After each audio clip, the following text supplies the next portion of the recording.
Hello students, welcome to my next video and the next topic, applied history. In this lesson we will see whether history has practical applicability. Yes, my dear students. Can we apply it in our life? That we are going to see in this video. Now, let me start with the basic question. What is applied history? There will be a question asked in the board exam. What is applied history? The answer is there in page number 15. It is said, applied history is also known as public history. Applied history is a field of study concerned with the applicability of history for the people in contemporary and future time. Or in other words, we can say it is concerned with the application of history for the benefit of the people in contemporary and future times. Is knowledge of history useful? I will say yes. History of knowledge is useful, my dear students, because in history we have knowledge, we get knowledge which is useful as it can provide guidance in finding solutions to the contemporary social issues and to incorporate them in social planning and knowledge of history. And the knowledge of history is essential for this purpose. In other words, it is said that any social issues which are coming up, you get the answer through your history. Because in the past, the answer they have already found out. They have already found a solution to it, and we have to apply it in the present situation. Now, my dear students, it is said the projects and the programs related to applied history can create opportunities for the people to participate along with the technical experts. There are technical experts, there are historians. Along with the historians, even we, a layperson, can also participate. How can we participate? Simple. That's a question. The lay people's participation is in the capacity of a tourist visiting the museum and ancient sites. It is also important. Tourism creates interest in the history among the people. Example, I would like to give you. In Andheri, there is Mahakali Caves. Mahakali Caves, nobody is interested to go now. If you see the history, we find Mahakali Caves is historically very important. Now, not only that, as a layperson, even we can volunteer to participate conservation and preservation projects of our own city, town or villages. Again, I would like to give the example of Mahakali Caves. Mahakali Caves, now it is nothing is there. People visiting over there, they are destroying it. So as a lay person, you can apply, you can volunteer yourself so that you may conserve and preserve that historical monument which is there in our city. Now, my dear students, further, I would like to tell you more about public history. Now, when I speak about public history, people have a lot of misunderstanding about practicality of the knowledge of history. For example, history is usually taught as a field of interest only for historians and students who are wishing to pursue higher studies in the subject and not pertaining to practical life. History as a field of knowledge does not have any applicability to economically productive field. It is very, very wrong, my dear students. It is said that public history helps to overcome such misgivings. It makes history meaningful in everyday life, connecting to the people. There are many universities in Germany, in London, which give various courses in public history. There is one which is in Karnataka, Bengaluru. His name is Srushti Institute of Art, Design and Technology, which is at Bengaluru, Karnataka. This institute has an independent department named Center for Public History. This department takes up various projects and research in the field of public history. Now, my dear students, we will see how applied history and research in various fields, how history can be applicable in various fields. Now, it is believed that history is about past events. The way our present life style is shaped is dependent on the historical chain of events. Historical events relate to various fields like politics, social and religious structure of a community, philosophy, science and technology. Each of these fields have their own history of building knowledge. The direction of the future development in every field is dependent on the state of available knowledge. Hence, the method of history can be proved to be a value of research of various fields. Now, I would like to go on correlating history with philosophy. Now, my dear students, it is believed that the history of philosophy helps in understanding the origin of various ideologies and intellectual tradition, giving rise to those ideologies and their historical development. Philosophies need a language as a medium of expression. In order to understand the philosophical expression, the knowledge of history of language proves useful.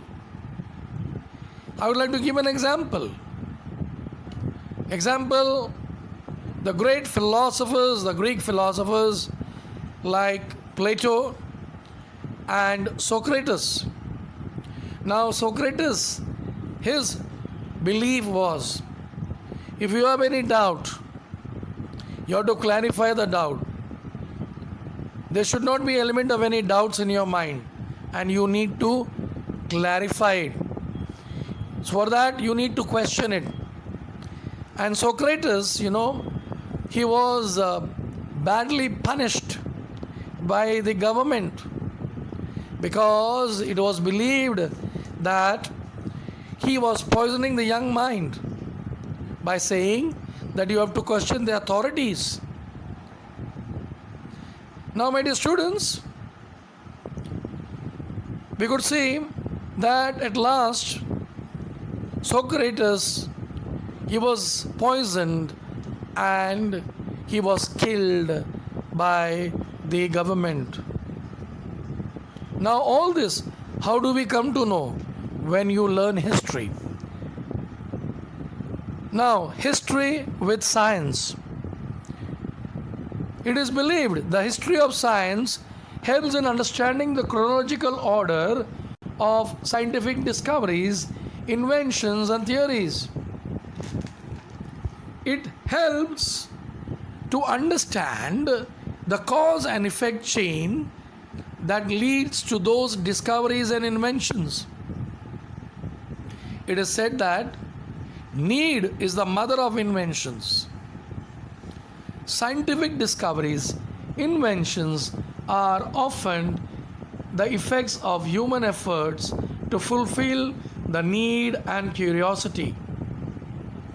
The effort based on already available scientific knowledge, and the knowledge of history, of science, helps in understanding the factors that facilitated a scientific discovery, inventions, and also its chronology.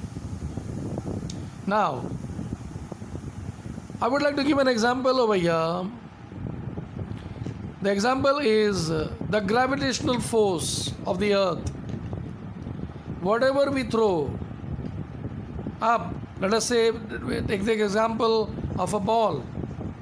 When we throw it up, the ball comes down with a gravitational force. How do we come to know? Because it has been done long back, this has been proved. And so you require history to learn this. Now we will see history with technology. The history of technology helps in understanding the changes and their causes in the field of agriculture, commodity production, architecture, engineering. Scientific discoveries, inventions, and technological advancements are mutually dependent on each other. Knowledge of science and technology are very important and very step for making of stone tools to agricultural production. For this, I would like to give an example. Our early man, it was believed that early man, they used to use stone tools for hunting, for cutting the bones, cutting all the non-vegetarian foods. They used to make chisel for sculpting it. That is again was a stone tool. Now from stone tool to the modern industries, if we have to come to know that how this technological development has taken place, you need to study history. Now, my dear students, we go on to the next one, that history and industry and commerce. Now, as we all know, the field of mutual social transaction expands with the growth of industry and trade. It also promotes continuous development of network of cultural interaction. It is an integral part of industrial and commercial management. It is essential to understand that the history of these processes, the nature of market and commerce has continued changing. Accordingly, the nature of human relations and the social organization also has continued to change. To understand this development, it is necessary to study history of cultural, social, organization, and economic institution. Now, I would like to give an example related to this. It was believed before the trade and commerce, there was barter economy. The goods were exchanged for goods. Later on, the currencies were introduced. You see, from barter economy now to the currency, how we have evolved, or how we have come to brought a change, or how we have brought progress in our life, that we can learn through history. Now, history and management studies. Now, when I speak about history and management studies, it is believed that in order to understand various factors involved in the chain of production, such as means of production, human resource, process of production, as well as the chain of market, sales, management, it is essential to have the knowledge of similar functions of the past. And how we get the similar functions of the past? It is through history.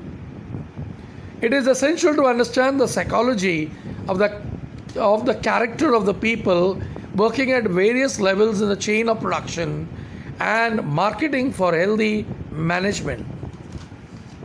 Now, I would like to give an example related to this.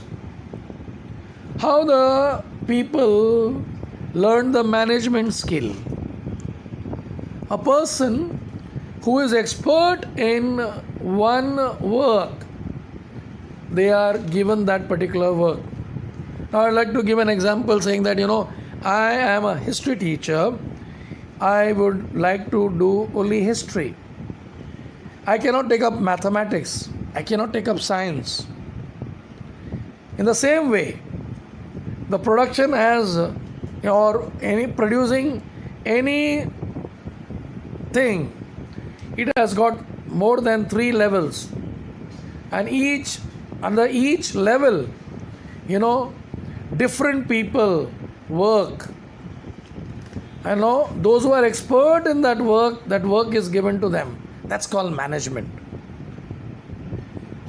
Now, I would like to speak with relating to history and art. When I say history and art, it is important to understand the development of various art forms with the help of the style of expression and their foundation in the form of intellectual, emotional, cultural tradition. The key to expression in art forms, emotional temperament of the artist and the development of history of the respective art form can be understood with the help of cultural history. Now, my dear students, it was believed in Europe initially, whenever they used to draw the pictures, when they used to draw on the canvas, they used to always draw something mythological paintings related to God. Later on, during the time of Renaissance, when they came to know that, painting mythological story is not important. The human emotions are important. So, what did they do? The style of painting, they started changing. Human emotions were depicted. All this we can learn in history.